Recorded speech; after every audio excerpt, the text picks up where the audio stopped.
Merci. Nous passons au chapitre Petite enfance et allocation familiale. Nous passons à la question de Madame A. Alouche sur les craintes de la Ligue des familles concernant le nombre de places ouvertes dans les crèches. Merci Monsieur le Président, Madame la Ministre. La Ligue des familles tire la sonnette d'alarme concernant la disparition de places d'accueil pour la petite enfance. Et donc ce sont près de 770 places qui ont été fermées ces 3 dernières années en Fédération Wallonie-Bruxelles. Alors évidemment, c'est un constat tout à fait inquiétant parce qu'on était tous conscients qu'on était déjà en sous-effectif concernant les places d'accueil pour les enfants. Alors aujourd'hui, la réalité pour les familles, eh bien, elle est assez terrible. C'est vraiment la croix et la bannière, ne serait-ce que pour trouver une place à temps partiel en crèche. On peut évidemment imaginer les répercussions sociales, financières, mais aussi en termes de charge mentale pour les familles et en particulier pour les mamans. Alors on le sait, on a un plan important, ambitieux de création de plus de 3140 places en Wallonie.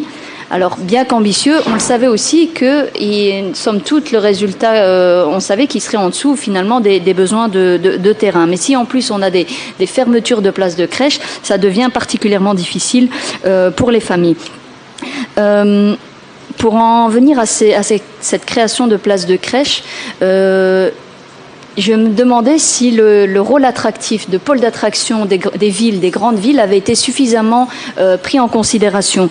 Je vous donne un exemple très concret. Une ville comme Moucron a sur papier un très bon taux de couverture. Enfin, très bon, on en pensera ce qu'on veut.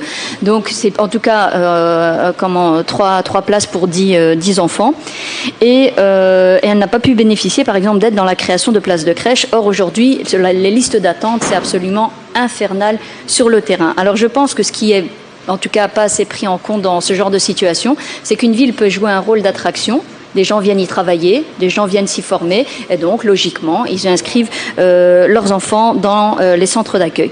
Donc je voulais vous demander, Madame la Ministre, quel retour de terrain vous avez sur la situation des fermetures des places d'accueil en Wallonie? Quels sont les chiffres du coup pour la région wallonne? Parce que les chiffres que je vous ai cités, c'est celui de la Fédération.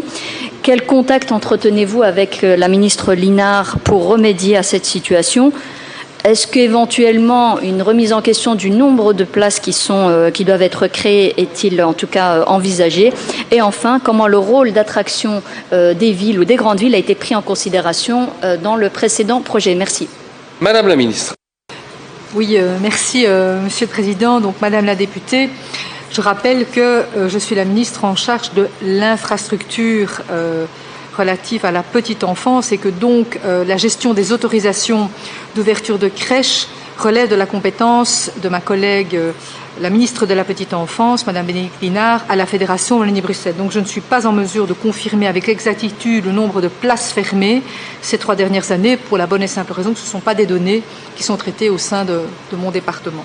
Ce constat, en tout cas de la perte de places, rejoint néanmoins celui de la FEMAP, donc la Fédération des milieux d'accueil de la petite enfance début mai. Donc cette fédération estimait que plus de 2000 enfants ont perdu leur place en crèche depuis 2020. Il semble toutefois que ces fermetures de places concernent des crèches non subventionnées. Certains évoquent des effets pervers de la réforme MILAC. Une des causes principales de celle-ci serait liée à l'augmentation des coûts de l'énergie et plus globalement des charges, le tout après la période Covid. La situation financière des milieux d'accueil subventionnés doit dès lors s'en ressentir également. Le manque de places en crèche est malheureusement bien présent et depuis de trop nombreuses années. Et même dans ma province, celle du Brabant wallon, pourtant facialement bien pourvue au vu du taux de couverture supérieur à la moyenne régionale, les files d'attente sont interminables. De trop nombreux parents sont contraints de renoncer à travailler ou à se former, souvent des femmes, nous le savons, faute de place en suffisance. C'est bien la raison pour laquelle je me suis battue pour mettre sur pied le plan équilibre, pour aller chercher des moyens européens et des moyens wallons dans le cadre du plan de relance pour permettre l'ouverture prochaine d'un minimum de 3143 places. Je tiens également à rappeler que les négociateurs n'avaient pas prévu l'ouverture de places sous cette législature. Rien n'était prévu à cet égard ni dans la DPR ni dans la DPC. Je vous rappelle aussi que les 5403 places ont été sollicitées. Il y a de la demande, il y a de l'offre, il manque de moyens financiers. Le plan équilibre, qui avait pour objectif de combler la moitié du nombre de places nécessaires pour avoir le taux de 33 places pour 100 enfants en Wallonie, c'est plus de 130 millions d'euros pour l'infrastructure, 18 millions par an pour les APE et une vingtaine de millions par an pour l'ONE. Comme je l'ai toujours indiqué, il s'agit d'un premier pas, un premier grand pas dans la bonne direction.